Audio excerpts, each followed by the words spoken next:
Hello friends, मैं हूँ प्रीति और सिंप्लीफाइड पर्सनल फाइनेंस में आज मैंने टॉपिक लिया है इन्वेस्टमेंट। और हम जब भी ऐसा कहते हैं इन्वेस्टमेंट तो हमारे दिमाग में ये रहता है कि मुझे इन्वेस्टमेंट करना है, मतलब मेरा जो भी मनी है तो वो मनी जनरेट करना चाहिए उसने, इसीलिए हम इन्वेस्टमेंट करते हैं। तो एक्चुअली वो मतलब जो भी रीजंस होते हैं हम क्यों इन्वेस्ट करते हैं, तो फर्स्ट तो रहता है कि हम वेल्थ जनरेट करना चाहते हैं, और सेकंड होता है कि हम टैक्सेस बचाना चाहते हैं।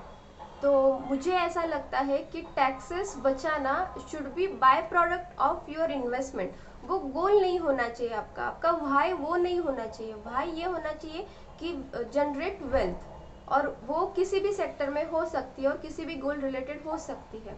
और अब हम देखेंगे कि इन्वेस्टमेंट जब भी हम स्टार्ट करते हैं तो तब हमें क्या क्या फैक्टर्स कंसिडर कर लेने चाहिए।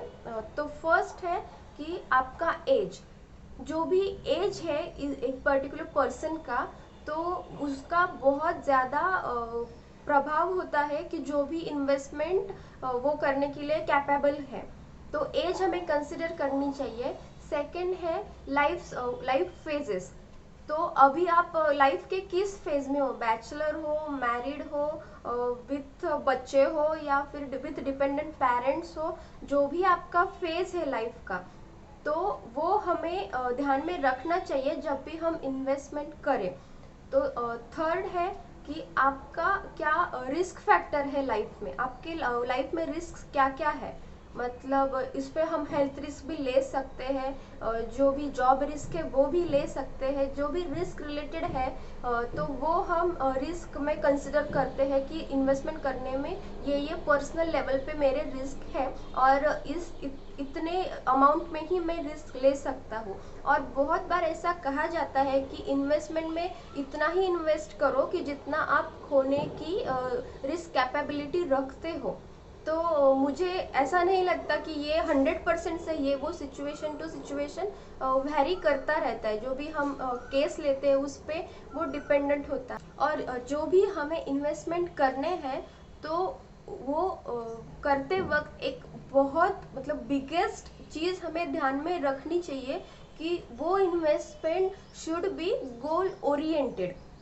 मतलब कुछ ना कुछ तो गोल होना ही चाहिए उस इन्वेस्टमेंट का। ऐसे नहीं कि सिर्फ मुझे वेल्थ जनरेट करनी इसके लिए मैं इन्वेस्टमेंट कर रही हूँ या फिर कर रहा हूँ, ऐसे नहीं होना चाहिए। मतलब एक ऐसे एग्जाम्पल भी दिया जाता है कि अगर किसी ने पूछा दूध को कितनी देर तक उबालना चाहिए, तो इसका कोई डेफिनेट आंसर नहीं है, बट ये आंसर इस पर डिपेंड करता है कि दूध से क्या बनाना है। दूध से अगर हमें चाय बनानी है तो अलग है, और दूध से अगर पनीर बनाना है तो प्रोसीजर एंड टाइमिंग भी अलग है। तो ऐसे डिपेंड करता है कि आपका गोल क्या है।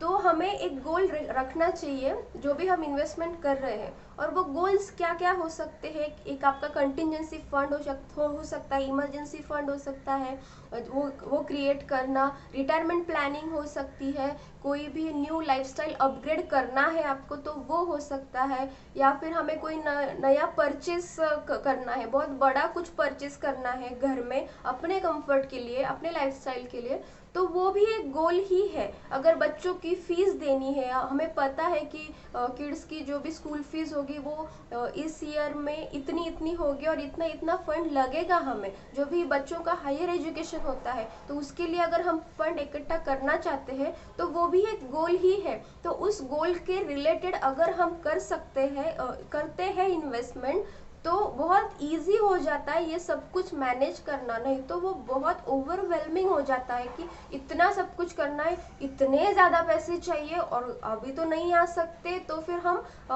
खुद में हेल्पलेस फील करते हैं। तो अगर हम बहुत अवेयर हो जाए पर्सनल फाइनेंस रिलेटेड, और जो भी जैसा भी वो वर्क करता है सिंपलिस्टिक मैनर में, तो उस पर अगर हम अवेयर है तो इतना ओवरवेलमिंग फीलिंग नहीं आता, और हमें लगता है कि हमें हमारे पैसे के ऊपर कंट्रोल है, ना कि अदर वे राउंड। तो ये इसी से आएगा कि आप जो सब ज़्यादा से ज़्यादा जानो पर्सनल फाइनेंस के बारे में, क्या एस्पेक्ट्स हो सकते हैं, और हमें अगर पता हो तो हम एक इन्फॉर्म डिसीजन ले सकते हैं।